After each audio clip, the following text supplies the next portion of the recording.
मेरा नाम रेहान है और मैं महाराष्ट्र के पुणे का रहने वाला हूँ। मैं जो बात आपको बताने जा रहा हूँ इसकी शुरुआत हुई थी साल 1960 में, जब मेरे दादा पुणे के नानापथ इलाके में रहा करते थे। मेरे दादाजी 5 वक्त के नमाजी थे, कभी भी एक वक्त की नमाज भी नहीं छोड़ते थे। एक रात दादाजी रोज की तरह मस्जिद से वापस आ रहे थे। वो तूफानी रात थी, बाहर तेज आंधी तूफान आ रहा था।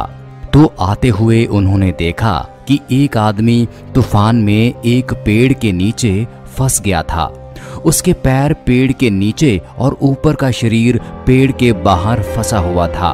दादा ने उसको देखा तो उसके पास जाके उसकी मदद करने लगे और फिर उसे बाहर निकाल दिया। जब वो बाहर निकला तो वो अपने पैरों पर खड़ा हो गया, जैसे कि उसके पैरों में कुछ हुआ ही ना हो। उसने मेरे दादा का शुक्रिया अदा किया। दादा ने उससे पूछा कि तुम इतनी बुरी तरह से फंसे हुए थे, फिर भी तुम्हें बिल्कुल भी चोट नहीं लगी, ये माजरा क्या है? तो उस आदमी ने बताया कि वो एक जिन है, उसका नाम अशफाक है और वो उसी पेड़ पर रहा करता था और अब वो दादा का गुलाम बन के रहेगा, क्योंकि दादा ने उसकी जान बचाई थी। फिर वो दादा के साथ उनके घर आ गया और उस दिन से उन्हीं के साथ रहने लगा। उसने दादा को इतनी दौलत दी कि दादा उस इलाके के सबसे रईस लोगों में गिने जाने लगे। उस जमाने में भी उनके पास 2 स्कूटर थे और उन्होंने 5 मंजिला बिल्डिंग भी खड़ी कर ली थी। फिर 1964 में दादा की शादी हो गई। तो शादी के बाद दादी को भी उस जिन्न के बारे में पता चल गया, लेकिन दादी उस जिन्न को बिल्कुल भी पसंद नहीं करती थी, क्योंकि वो हर समय दादा के साथ ही रहता था। एक दिन दादा किसी काम से घर से बाहर गए हुए थे। उस वक्त मेरे अब्बा सिर्फ 1 साल के थे। तो दादी ने पास की दरगाह से एक मौलवी को घर में बुला लिया और उससे पढ़ाई करवा के उस जिन्न को घर से बाहर निकलवा दिया। लेकिन जाते जाते जिन्न ने कहा कि अब मैं तुम लोगों को बर्बाद कर दूंगा, तुम्हारा सब कुछ खत्म कर दूंगा। फिर करीब 1 हफ्ते बाद जब दादा घर पे वापस आए तो उन्होंने देखा कि वो जिन्न अब घर में नहीं था। उन्होंने दादी से पूछा तो दादी ने उन्हें सारी बात बता दी। दादा बहुत नाराज हुए, लेकिन उस दिन के बाद से उनको बिजनेस में नुकसान होने लगा। उन्होंने नमाज पढ़ना भी छोड़ दिया और अब वो शराब पीने लगे थे। और एक दिन ऐसे ही शराब के नशे में उन्होंने अपनी वो 5 मंजिला बिल्डिंग बहुत ही सस्ते में किसी रिश्तेदार को बेच दी, जिसके बाद वो लोग बिल्कुल ही सड़क पर आ गए थे। धीरे धीरे ऐसे ही वक्त बीतता गया। मेरी दादी की भी डेथ हो गई थी। दादा भी एक दिन अचानक न जाने कहाँ गायब हो गए। तो मेरे अब्बा को उनके मामा ने एक अनाथ आश्रम में दे दिया। उनके मामा के पहले ही बहुत सारे बच्चे थे, वो अब्बू का ध्यान नहीं रख सकते थे। फिर 23 साल की उम्र में मेरे अब्बा की भी शादी हो गई और फिर 1994 में मेरे बड़े भाई का जन्म हुआ। लेकिन मेरा बड़ा भाई बहुत ही अजीब अजीब हरकतें करता रहता था। वो हर वक्त इधर से उधर भागता रहता था। कई बार रात में उठ उठ के वो किसी से बातें करने लगता। एक बार अब्बा रात के करीब 1 बजे घर आए तो उन्होंने देखा कि मेरा भाई छत पे उल्टा हुआ पड़ा था और उनको देख के हंस रहा था। उसकी आंखें बिल्कुल लाल हो गई थी। फिर वो अब्बा से गुस्से में बोला कि मैं तुम सबको बर्बाद करके रख दूंगा। और फिर एक झटके से वो हवा में उड़ने लगा और हवा में उड़ते हुए ही वो घर के बाहर चला गया।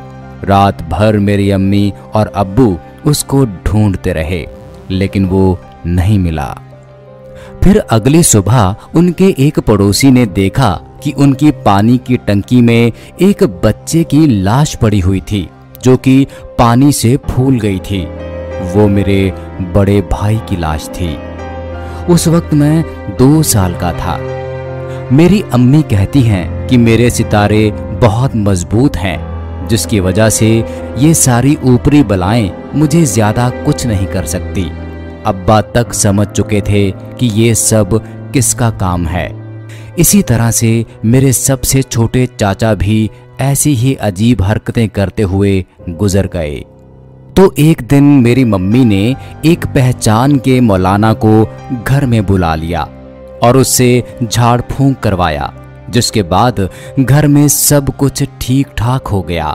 लेकिन ये सब ज्यादा दिनों तक ठीक नहीं रहा। 2014 में ही हम पास के एक नए घर में शिफ्ट हो गए थे। मैं तब 18 साल का हो चुका था। नए घर में सबके अलग अलग कमरे थे। तो एक रात जब मैं पानी पीने के लिए उठा तो मैंने देखा कि हॉल में एक आदमी बैठा हुआ था जो मेरी ही तरफ देख रहा था और वो मेरी तरफ देख के मुस्कुरा रहा था। मैं उस वक्त उसको अपने कमरे की खिड़की से देख रहा था। उसकी आंखें बिल्कुल लाल थी और वो कम से कम 8 फीट लंबा था। उसको देख के मैं डर के मारे वहीं जम गया। वो वही जिन्न था और वो मेरे ऊपर कब्जा करना चाहता था, लेकिन किसी वजह से वो मेरे ऊपर कब्जा नहीं कर सका। अगले दिन मैं बहुत बीमार पड़ गया। मैंने अपनी मम्मी को रात की सारी बात बताई तो मम्मी ने उसी मौलाना को घर पे बुलाया। तो उसने बताया कि मेरे सितारे मजबूत होने की वजह से वो मेरे ऊपर हावी नहीं हो पाया था, नहीं तो मैं भी मेरे भाई की तरह मारा जाता। लेकिन फिर उस दिन के बाद से ही वो जिन मुझे सपने में दिखाई देने लगा। मेरी 2 बहनें भी हैं जिनको वो जिन अपने कब्जे में ले चुका है, लेकिन उनकी जान नहीं ले सका। तो एक रात मैंने उसे सपने में पूछा कि तू हमारे घर से जाता क्यों नहीं है। तो उसने मुझे ये पूरी कहानी सुनाई कि किस तरह से मेरे दादा ने उसकी मदद की थी। उसने कहा कि वो तो सबका भला ही चाहता था। तो मैंने उसके साथ जो भी हुआ उसके लिए माफी मांगी और उससे मेरी बहनों को छोड़ देने के लिए कहा। माफी मांगने के बाद कुछ दिनों तक तो सब कुछ ठीक रहा, लेकिन फिर 2019 में जब मेरी शादी होने वाली थी तो शादी से 2 दिन पहले मैं अपने कमरे में सो रहा था तो अचानक मुझे ऐसा महसूस हुआ कि वो मेरी छाती पर आकर बैठ गया है। मैंने आंखें खोली तो वो वही जिन्न था। उसने मुझे कहा कि अब बहुत बुरा वक्त आने वाला है। अगर तूने इस वक्त को निकाल दिया तो इस जिंदगी में कामयाब हो जाएगा।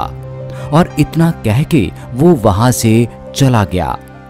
पहले मुझे लगा कि शायद मैंने कोई सपना देखा था, लेकिन फिर सुबह उठ के जब मैंने अपनी छाती देखी तो मेरी छाती पर जलने के निशान बने हुए थे। उसने मुझसे कहा था कि बहुत बुरा वक्त आने वाला है, लेकिन ऐसा कुछ बुरा हुआ नहीं। मुझे अभी तक उस बुरे वक्त का इंतजार है, लेकिन अब 2020 में इस कोरोना वायरस के आने के बाद मुझे लगता है कि शायद वो इसी बुरे वक्त की बात कर रहा था, लेकिन पक्के तौर पर मैं कुछ कह नहीं सकता। लेकिन मेरी ये कहानी बिल्कुल सच है।